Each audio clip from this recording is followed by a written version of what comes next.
Hi, I'm Mark Skoskiewicz, founder of MyGuru, and I would like to spend some time talking today about the power of deliberate practice and 5 principles which are consistent with deliberate practice that can help you get a lot better grades in school and better performance on standardized tests.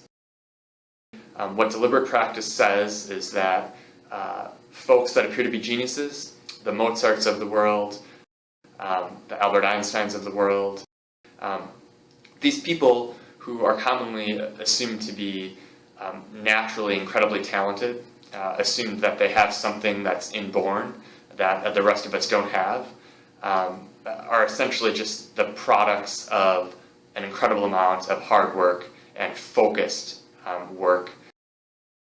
And so there are five steps that we're going to discuss, which should help you, basically accelerate your education, do better in school, do better on that next standardized test, and which are consistent with the principles of deliberate practice.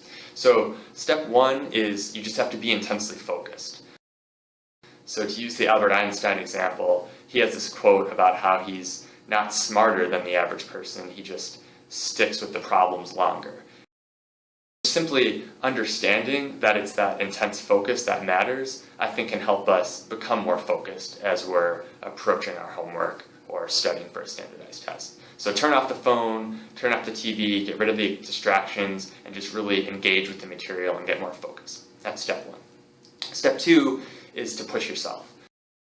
If you're trying to increase your performance in a math class, for example, and your typical approach would be, you know that you got to do your homework, so you take out your homework, you get through it, you get to the easy part, and then you get to the more complex questions, you don't initially understand them, you say to yourself, well, I'll just quickly breeze through it. When the teacher explains it the next day in class, that's where I'll sort of learn it, and then I'll know it for the test. Just realize that that's kind of not how it works.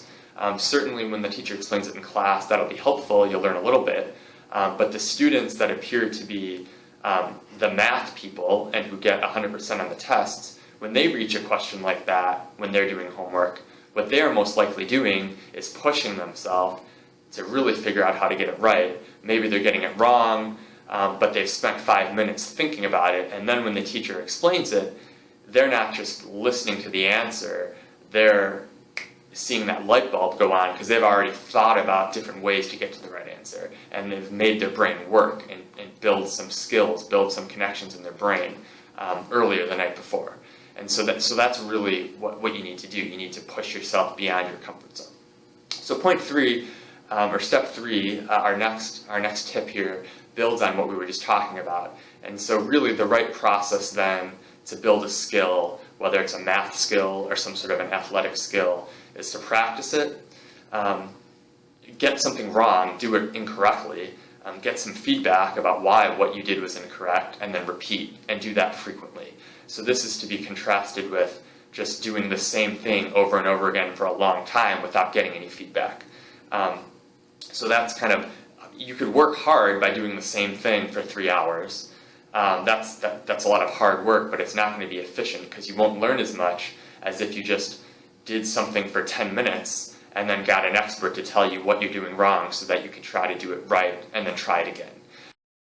Our 4th tip for you is to slow down and break it down. So what that means is if you're doing a problem or you're trying to learn how to do some sort of athletic skill, go slower than average and really break it down into the steps that are involved in doing that skill. So if it's some sort of a math problem that seems complicated, just slow down and say to yourself, okay, to answer that first part, what is that concept? Oh, that's the area of the triangle. That's right. Yeah, I need to do that first, and then after that, I have to understand that I need to plug that answer into this formula, and then from there, I need to do the next. And so just break it down into its component pieces. And even if it takes you 10 minutes to figure out how to break it down, as you're struggling through that, as you're struggling through the process of breaking the problem down, that's building the connections in your brain. That's building the skills that you're going to need to do well in the class. So invest the time to do that. And finally, our 5th tip is to basically And this is, I think, a very important tip for all different types of classes and courses that you're going to experience in your academic career. Focus less on memorizing and more on understanding and remembering how to do something. So there's this great sequence in a Magoosh guide to the GRE that they have on their website where they're talking about the difference between seeking to understand and memorizing. And they talk about how the area of a triangle is something you need to know to get a good score on the GMAT. However, if you just memorize that formula, and then on test day you're stressed out and you're constrained for time and you forget it, you're really going to be in a bad spot because there's going to be all these questions where you need to know it.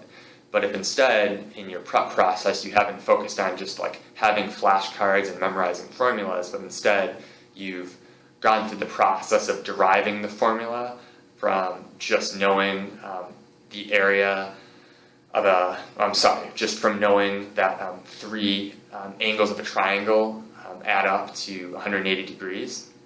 If you just know that, and you know that an equilateral triangle has 3 60-degree angles, if you just know that, you can kind of derive the area of an equilateral triangle from that information.